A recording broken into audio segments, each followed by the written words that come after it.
Hey everybody, welcome to a frigid episode of Bees in the Weeds. It is January 26th, and if you live in America, there is a good chance that you just got a piece of winter storm fern. So I don't know exactly what we got here, maybe 10 inches, a foot of snow, roughly. It's a bone-chilling 6 degrees out here, and it's not going to get any better anytime sooner. I think temperatures are going to stay in the single digits, barely climb into the teens over the next, 3-4 days, something like that. It's cold out here. And everybody, at least here in Kentucky, has been in kind of hunker down mode, lockdown mode. Not many folks have really left their house. Of course, everybody did the whole panic buying at the grocery store. Every ounce of milk and slice of bread was secured. Always makes me laugh.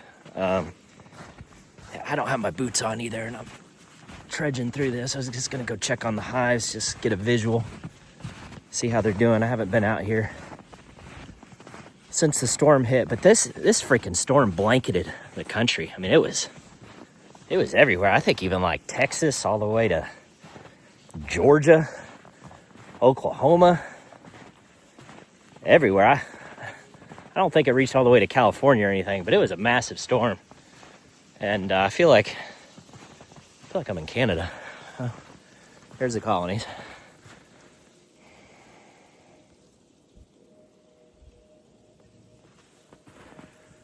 So I got plenty of snow on them, that's for sure.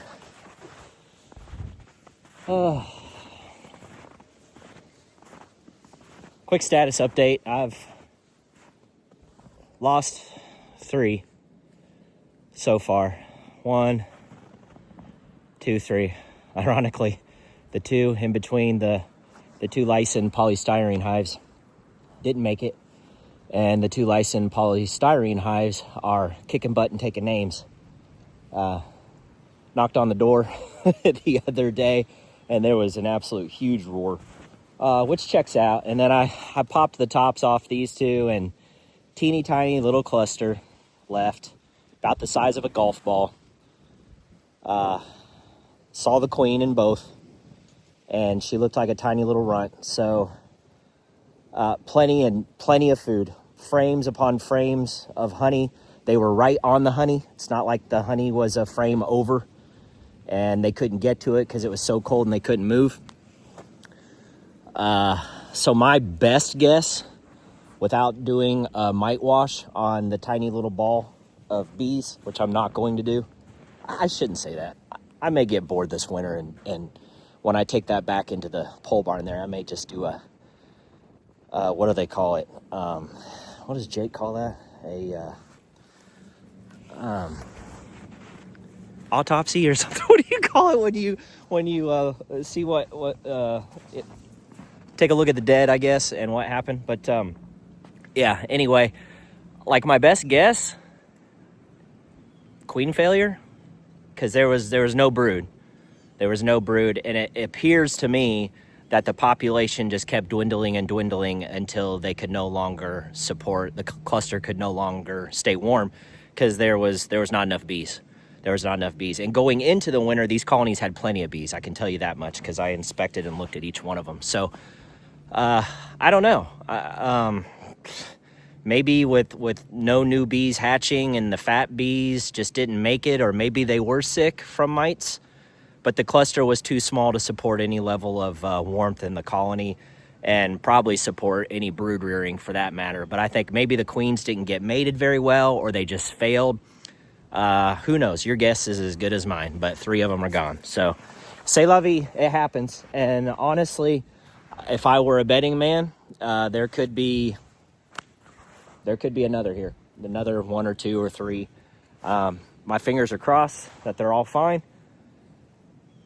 Looks like I need to go and clear off entrances because they're all trapped inside there. Not like any of them would want to get out in this weather when it's 6 degrees out here anyway. Seems like that's kind of a debated topic I've seen on some of the Facebook messaging forums. Do you go around and clean off the entrances to your hives? I don't have an upper entrance anymore. I used to, but half the time the bees would just propolize it shut. So just kind of curious if you all dust your entrances off, clear them off so the bees have a way to get in and out. I do. I'm going to come back here and do it in a little bit, but there's no rush because we're going to be so cold for the next 4 or 5 days. These bees ain't going nowhere. I can assure you of that much. So I got some deer tracks here. All right. So that's really it out here. I don't know. Let's go in the pole barn and see what we can get into today. Well, it's certainly a lot warmer in here. It's wonderful 70 degrees here in the shop. And yes, I'm grateful to be able to have a spot like this to work in when it's this nasty and cold outside. So on those 3 colonies that didn't make it, I went ahead and brought in the Vivaldi boards. I got to take those apart, just meaning take the insulation out, take the Hive Alive patty out. Some were hardly touched. And I'll put them into Ziploc baggies and store them and reuse them next year. So, we don't waste anything around here. What else? I know it's been a few weeks since I put a video out. This time of year, January, February, there's not a lot of content to do with the bees because, they're all snuggled up inside and they don't really appreciate it when you open the roofs to their house right now when it's 6 degrees outside, and that's understandable. So mainly what I've been doing right now is just checking food stores. So I'll just go out there periodically, maybe not a lot, maybe every couple weeks, 2 weeks or so, and just take the tops off, pull the top off the Vivaldi board, and just check and visually inspect the Hive Alive fondant patty and see if they still have plenty of food there, or if they're up in the patty, that tells me that they could be running low inside the colony, or it's too cold for them to move to get to the outside frames where food could be. So they've just gone ahead and clustered up towards the top there, right where that fondant is. And of course, them exhaling the condensation from their breath actually helps soften that patty, because it's exposed to, normally pretty cold temperatures, but that cluster's in there, keeping it warm. So it keeps the patty and the fondant kind of soft and pliable and able for them to utilize that food. And so I'm really just checking that. I'm trying to think, maybe a handful of times I've had to replace a Hive Alive fondant patty for my singles throughout the winter. Now, watching other beekeepers that have larger colonies going into the wintertime, especially in those early winter months, I've seen where they have to replace whatever it is, the candy, the sugar board, the fondant, just because obviously there's more mouths to feed. And so that's really what I'm doing right now, is just checking to see if they're still alive, how they're doing. When it's a little bit warmer, like in the 40s or the 50s, I'll go ahead and crack the Vivaldi board, take a quick peek in there. I did that the other day with one colony, and when I discovered the 3 that had died, and 1 or 2 of the colonies was not happy to see me. So I'm glad I had a veil on, because they just shot right at my face, which I don't blame them one bit. So, but that's really all there is to do right now out in the apiary, is just kind of check. And if you don't want to open the tops, what I'll do is you can put your ear on the side. That's what I did with the Lysin polystyrene colonies. I just kind of stuck my ear on the side and knocked on it, and you will hear the bees roar. Now, does that give you a sense of the size of the colony and how big they are? No, not really. But the 3 wooden ones that died when I knocked, it was obviously quiet. And that's what told me, hey, there's a problem here. You need to go ahead and crack the Vivaldi board real quick, lift up the top, and see if you have a dead out, which I did. But several of the colonies are doing great. So several of them I knocked on, heard a roar, just kind of did a quick peek, and there's a good cluster in there, across maybe 4 or 5 frames. So, some colonies make it, some don't. And I I think it's a numbers game. You know, when I first started out in my beekeeping hobby or practice, whatever you want to call it here, you know, I started with 1 hive, then I went to 4, and then I went to 10. Those first 3 years, I didn't have a single loss. But you start getting up into the 20s and 30s, yeah, or 50s or 70s or hundreds and 150 colonies. The odds that you're going to have some losses, yeah, it's going to happen to you. Now, the last I checked, or the last I heard from our state apiist, I think the national average is horrible. I think it's like 50 or 60% losses, and this isn't including last winters, which had the the extra high mortality rate because of the amitraz resistant mites that were wreaking havoc on the colonies throughout the United States. I don't use amitraz. I don't treat with amitraz, so I don't think I don't see how I could have contributed to the resistance of amitraz products, but I did suffer 50% loss last winter, if you guys recall. 9 of my 18 colonies perished. So I take 22 into winter this time, I think, and I've lost 3. So I am down to 19. I suspect there's going to be 1 or 2 more. I hope that's it. I would be absolutely thrilled to come out into the spring with 15 plus colonies. I would be elated. That would be awesome. That's kind of my goal. Would I love to have every colony come out perfect? Of course, but that's not reality. That's not the real world. That's not how Mother Nature works. And it's kind of survival of the fittest. So there's going to absolutely be some of these colonies that come out absolutely kicking butt and taking names. And those are the ones ideally that you probably want to do splits from and try to propagate those genetics, right? I feel like that's kind of stating the obvious, but that's really all there is to do right now. Until, here in Kentucky, we're at the end of January. We still got about another month or so. February, they're still going to stay hunkered in. We may get a warm spell here or there. But by March timeframe, towards the end of February, those queens are going to start ramping up. That brood production is going to go up. And in doing so, the food consumption is going to go up, which is why the end of February, early March is your peak starvation timeframe, because the bees have gone all winter long trying to survive on those food stores.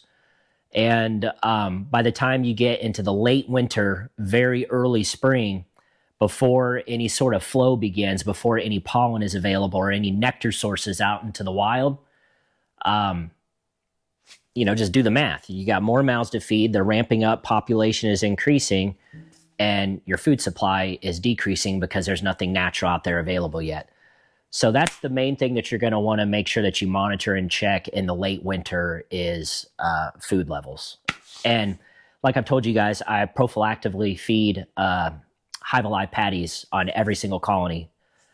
A lot of times they don't even hardly touch the Hive Alive fondant because they will prefer the honey that they've stored in the frame rather than move up into the patty. At least that's been my experience. I'm not saying there's never a case where a colony won't move up into a fondant or a whatever mountain camp of sugar or something rather than consume the honey that's already in the frames. But my experience has been if they have the food that they've stored right there in the comb, they tend to eat that first before they'll move on up into the patty. And that's probably especially true.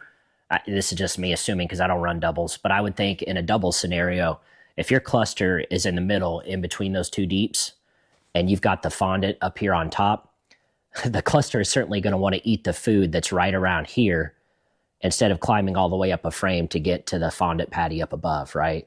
They're only going to do that if all of the food around here has been depleted. It's easier for bees to move up because obviously heat rises, whereas it's harder for them to move out for food. I think I read or saw somewhere where bees will move like only 1 millimeter a day in sub-freezing temperatures. To be able to get to food. In other words, they don't move very far because they're trying to keep that brood warm. They absolutely will not abandon the brood. They will starve to death and die before they abandon the brood, but they're vibrating those large wing muscles that they have to generate that heat to keep inside that colony 90, 92 degrees all winter long, regardless of what the outside ambient temperature is. So So what does that mean? Well, that means we get a little bit of free time, at least in my area, to work in the barn, repair equipment, get stuff prepped and ready for next year. I've been prepping cut comb frames. I'm like way ahead of schedule. I'm so proud of myself. Like I'm way ahead than I was last year. I pretty much have all my cut comb frames done and ready to go. I've got my boxes painted. I've got supers. I don't even know if you can see it on the camera angle, but I've got new supers painted, primed, ready to go. I just need to take down those Vivaldi boards. But that's really it. I've got some new product that Man Lake has sent me, this Pro DFM. That's the probiotics that bees will use. So be on the lookout for a future, probably short, where I just kind of demonstrate how to apply that to the colony. It's real simple. It's super easy. And I mean, from what I've watched and what I've read out there, there's mixed opinions on its benefit. Seems like half the people think it's great and it really helps the bee's gut. And it seems like the other half of the people out there poo-poo it and say, nah. But I know Bob Binney is a big proponent of the probiotics. And those commercial guys that go through way more colonies than I ever do, they're inherently, their experience level is a lot more vast and they have a bigger sample size than I do, right? My sample size is going to be 20 colonies or less, where I'm trying to make an assessment and determination on, is this adding a benefit?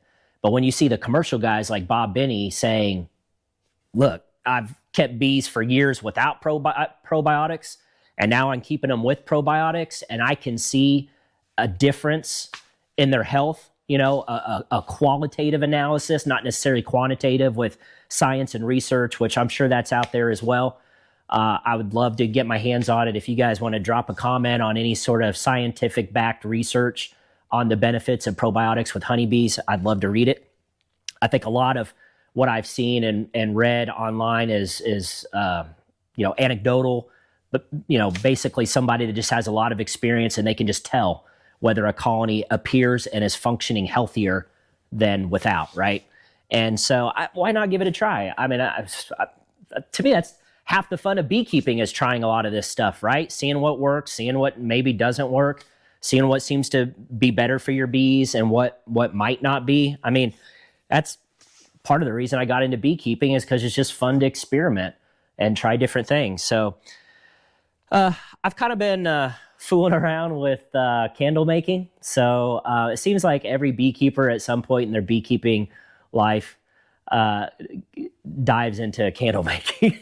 And why not, right? I mean, beeswax is a wonderful byproduct of keeping bees.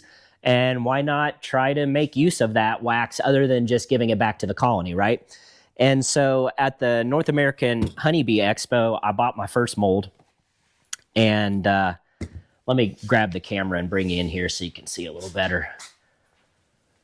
Of course, there was all sorts of vendors at Nobby selling all sorts of different candle molds. But the one that jumped out to me, my wife is a big fan of gnomes and drinks a lot of coffee. And so this one was a no-brainer for me. So, and I was right. She really liked it, thought it was very cute. Says coffee on the cup right there. I don't know if you can see it, but nice little gnome. This is my first ever trying to make candles. Thought they turned out pretty good. My mom asked for one, so I thought that was a good sign.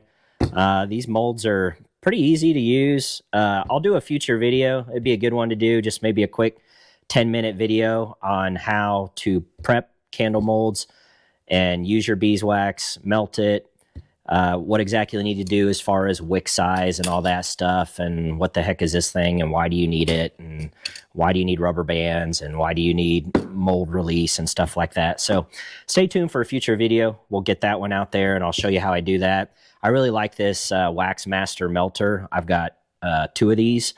One for kind of, I would call that my pristine wax. Thing works really great. Heats up the wax really quickly, dials the temperature in perfectly. And then I have one over here that I'm keeping what I would call, like, I don't know, not grade A quality wax. Not pristine. I don't know if you all can notice a difference in the color here. Give me just a second. Take the lid off this one too, so you can kind of see a comparison. Hopefully the lighting is decent, but this one is notably darker than the one on the left. And that's because this came from brace comb, burr comb in the colony. It is not from wax cappings, which is what this one came from. This is all wax cappings. And so I just think it produces a nicer candle, at least in my opinion, and I'm sticking with it. And so that's kind of what I've done. And then just pour it in here, and then allows you to pour in there. But like I said, I'll show you a future video on that. What else do we have going on? Not much. I mean, that's really it. Just kind of playing around with candle making. Like I said, I pulled these off of the 3 dead outs. Just been doing odds and ends stuff, assembling frames, prepping for comb honey, painting entrance reducers. When the weather permits, I've been doing oxalic acid treatments throughout the wintertime. Check the label, but I think it has to be above 37 degrees. Basically, you don't want to break the cluster. So if they're clustering, I try not to use oxalic acid vaporization. But if they're not necessarily clustering, I think you're just fine. So, and just getting deeps ready, odds and ends. I've been prepping for swarm traps. So I've got 4 swarm traps, and you all probably saw a recent video I did on how to prep your frames with the piece of foundation. I call it like a starter strip. I mean, I didn't come up with that name, but that's what I call it. And then just getting these ready to go, because it's going to be spring before you know it. And I'd say around March timeframe out here is a good time to start hanging your swarm traps. And so, I don't know, just try to be a good Boy Scout here. Get your swarm traps ready so that all you have to do is hang them up outside right before swarm season. This is my new toy I got at Nobby. So this is the Maxant Junior Capping Spinner. So you're going to get to see that on a future video, probably around June, end of June time frame when it's time to extract. But I'm pretty excited about that versus the, you might have seen my previous video on the strainer that I had. Almost looked like an apple press. It's back here. I've got it covered up, but I'm probably going to sell that now that I've got the junior cappings spinner, because it's so much nicer. And I'm excited to give that a try. So I got everything covered right now, because you want your equipment to stay clean, and you never know when a mouse is going to try to get in here or something, right? So but that's basically it. I mean, that's kind of what I've been up to the past couple weeks. Just some odds and ends stuff. And kind of taking it easy. So last couple minutes, let's talk about Nobby. 2026 North American Honeybee Expo was an absolute hit again. And I'm repeating myself, but if you have not been to that conference, or you're just kind of debating whether, the ticket price is worth it, $180 for 3 days, that's kind of steep, or, have to get a room and travel and maybe flights and, or gas money. I mean, I understand the expense. I get it. And I understand how lucky and fortunate I am that it's right here in my backyard. But if you have the means to be able to go, and you're a passionate beekeeper, you will not be disappointed. I can assure you of that. It is 3 days of Disneyland or Disney World for beekeepers. You're amongst your people. There's so much to do. There's so much to see. So many classes you can take. They had honey from all 50 states that you could sample. It was unbelievable. And it just seems like every year, Cayman and team keep making it bigger and better. I think I saw online, I don't know what the final numbers were. Was it 4,000 or 5,000 attendees, but I think I saw where Cayman posted that the reason why it was a new all-time attendee list was because a lot more of you international folks came to Louisville, Kentucky. So the attendance outside of the United States was a lot higher, which is great. I was told that Apimundia in Copenhagen is bigger than Nabi. I'll have to check it out sometime. I'd love to go there to the Netherlands, but I mean, it's all awesome, right? It's kind of mind-blowing when you're in that vendor hall to see all the different beekeeping products. If you want to see kind of just a sample of it, check out my previous video that I uploaded a few weeks ago, where I just kind of walk around the vendor hall for you and talk to a couple of the folks there that are trying to be inventive in the beekeeping community, come up with new things, new products, which I absolutely love. New toys for us to fiddle with, right? But it's just a lot of fun. I got to meet a lot of you that watched the channel, and you came up and said hi to me, which was so cool. Just to be able to shake your hand and put a name with a face, or I'm sorry, a face with the name.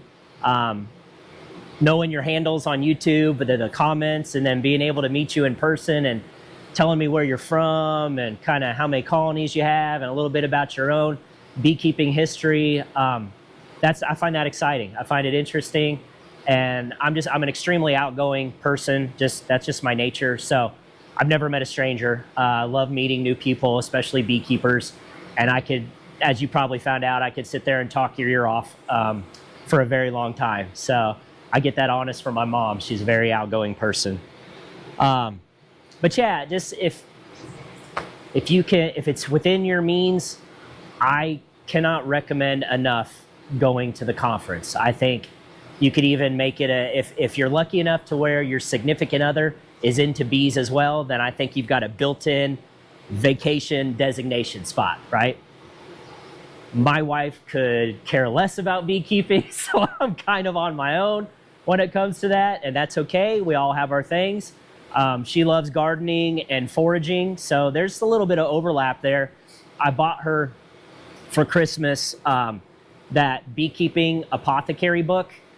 I can't think of her name, but she was there, and I didn't get a chance to walk up to her and say hello, and if I was smart, I would have brought my wife's book to have her sign it. Kaylee, I think is her name. And I'm sure you know who I'm talking about. She's all over the internet. But she wrote a book on the beekeeper's apothecary. And that's all the type of stuff that my wife likes to do. She likes to forage and make all these little, I don't know, tinctures and salves and whatnot. And she's used quite a bit of my beeswax for some of the stuff, which is great. So you can just kind of see where there might be an overlap in hobbies. But I don't think I'm ever going to get her to go to the North American Honeybee Conference, because within about 15 minutes, she'd probably be bored to tears and, you know, just probably annoyed with me chit-chatting and talking to everybody and their brother. So, but that's just me. I'm a social butterfly. Okay, well, I think that's it. That's the latest update for Bees in the Weeds and what I have going on around here. Hope you all are having a really good new year. Hope you're staying warm with this monstrous winter storm fern, they called it. We're hunkered down here, got the wood stove going, and thankfully our power has stayed on, which is always a good thing. So I would say that's it for this video. I hope you guys liked it. Please give it the thumbs up if you did. God bless you and your bees, and we'll see you on the next video.